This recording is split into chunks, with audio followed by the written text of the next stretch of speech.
Hi friends, எல்லோரும் அப்படி இருக்கிறீங்க? அண்டு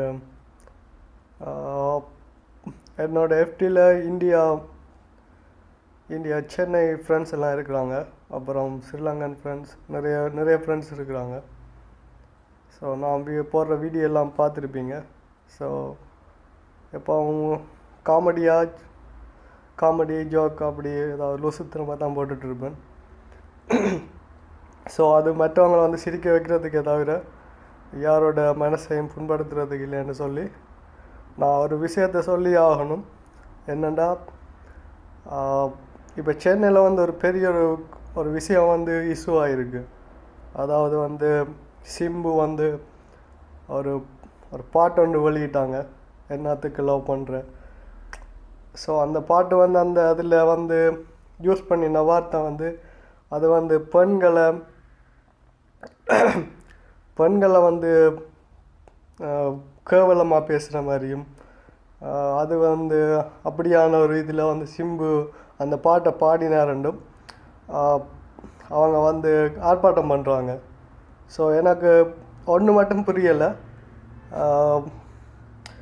தமிழ்நாட்டில், அதாவது சென்னையில் மிகப்பெரிய ஊழல்,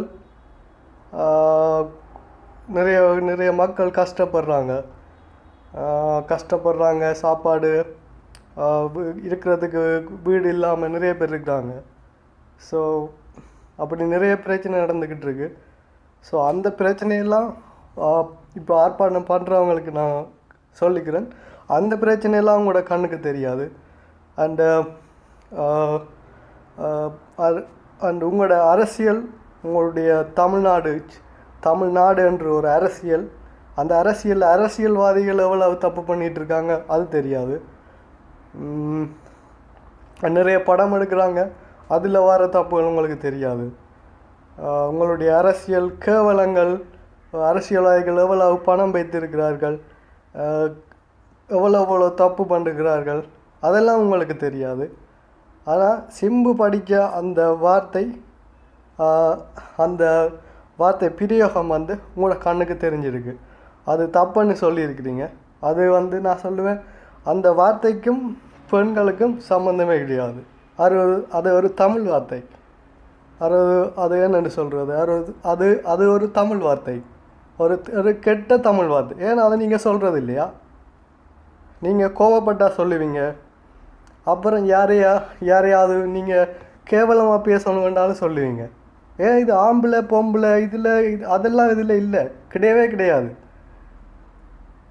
அது ஒரு வார்த்தை, அது ஒரு கெட்ட வார்த்தை. இங்கிலீஷில் வந்து இருக்குது, இங்கிலீஷில் இருக்க ஒவ்வொரு மொழியிலையும் ஒரு கெட்ட வார்த்தை இருக்குது.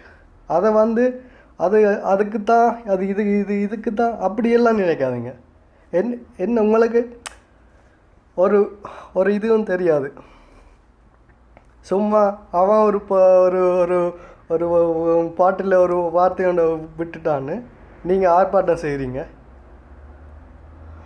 அப்புறம் அவனோட பொம்மையை இருக்கிறீங்க, அவனை அரெஸ்ட் பண்ணணுண்டு. அப்புறம் அவனை அரெஸ்ட் பண்ணி ஓகே, பாட்டு வந்துடுச்சு, ரிலீஸ் ஆகிடுச்சு, நீ விரும்பினா கேளு, விரும்பாட்டிக்கு போ. ஓகே, நான் தப்புன்னு தான் சொல்கிறேன். ஒரு தமிழில் இருக்கிற ஒரு கெட்ட வார்த்தையை யூஸ் பண்ண தப்பு தான். ஓகே, சிம்பிள் சொல்லுங்க. நீங்கள் வந்து சொல்லுங்கன்னு நீங்கள் வந்து ஓகே உங்களோட கண்ணனத்தை தெரிவிச்சிருக்கீங்க. ஆனால் இவ்வளவு நாட்டில் எவ்வளோ பிரச்சனை நடக்குது, அதுக்குள்ளே நீங்கள் இதே ஒரு சின்ன விஷயமாக தூக்கி பிடிச்சி இது பண்ண என்னத்துக்காக? என்ன பப்ளிசிட்டிக்காண்டி பண்ணுறீங்களா, இல்லை என்னத்துக்காண்டி பண்ணுறீங்க? ஓகே, ஒருத்தன் தப்பு பண்ணிட்டான்,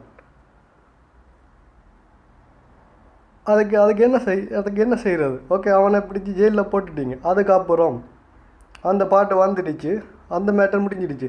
இனி ஒரு பாட்டு அப்படி வருமா? வராது, அது முடிஞ்சுது. இனி இதை விட ஒரு பாட்டு வருமானு தெரியாது, வந்துடுச்சு.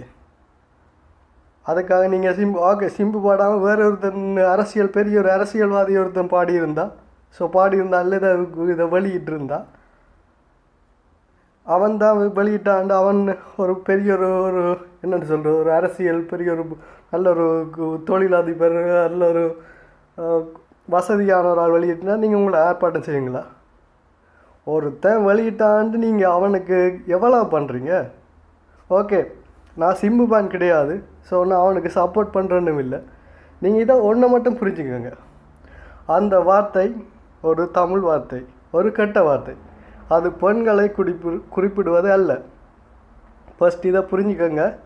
நீங்கள் எதுக்கு ஆர்ப்பாட்டம் பண்ணுறேன்னு தெரியாமலே பண்ணிக்கிட்டு இருக்கீங்க. தமிழ்நாட்டில் இருக்கிற தமிழ்நாட்டு எனக்கு தமிழ்நாட்டு என்னச்சா சிரிப்பு தான் வருது.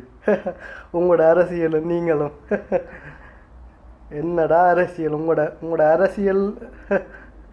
நீங்கள் எல்லாம் உங்களை எவ்வளவு என்னென்னு சொல்கிறது, நீங்கள் ஒரு முடிவெடுக்க தெரியாது. உங்களுக்கு யார் அரசியலுக்கு வரணும்னு தெரியாது, யார் ஜெயிக்கணும்னு தெரியாது. காசுக்கு தந்தால் போதும் உங்களுக்கு. யார் அரசியலுக்கு வந்தாலும் ஓகே. நல்லா இருங்கடா. இப்படியே ஏதாவது சின்ன விஷயத்த அப்படியே சின்ன வலுன்னு ஃபூஃபுன்னு ஊதி பெருசாக்குவீங்கள்ல, அப்படி ஆக்கி உடைச்சிடுங்க. உடைச்சதுக்கப்புறம் என்ன, வேலை உடைஞ்சிடும்.